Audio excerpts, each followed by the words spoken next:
Phil, how are you? How are you, buddy? All right, you good? Yeah, very well, thank you, very well. OK, so do you think that William, firstly, should have gone and fought?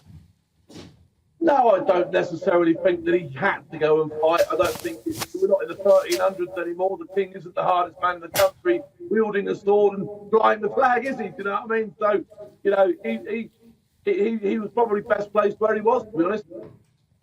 Do you think it might have actually caused a bit of a headache for the people who were over there fighting with him? Because it is like a massive target, isn't it? Absolutely. And look, you've got to look at the cost. You've got to look at the extra security provision that's going to be taken into consideration. That's going to cost money. You've got to look, actually, is there anything that he couldn't do, that he could do over there that somebody couldn't? And if that's the case, then you've got to say, you've got to stay at home, son. Yeah, and was it a bit of a nightmare when Harry was out there twice? Not until the press got hold of it. No, I think he was doing fine until somebody compromised his position and he had to come home early.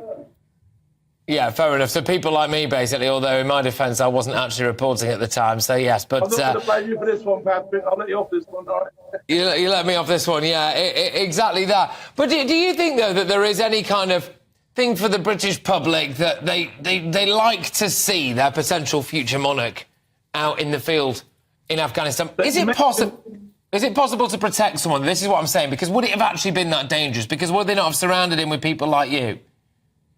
Andrew, yeah, exactly. People like me that cost a lot of money to train. People like me that could be deployed elsewhere if they weren't doing that. Do you know what I mean? So it makes it very difficult. It makes it very difficult. You mentioned the word duty. He served his duty. He saved lives in that helicopter of his. You know, he did his bit elsewhere. And I think, you know, he can hang his head high and say, look, I did my duty for Queen and country. I took the shilling, yeah. And I earned my shilling and all. So I don't think he goes without doing nothing, does he? Do you know what I mean? He just didn't go on the front line like his brother did.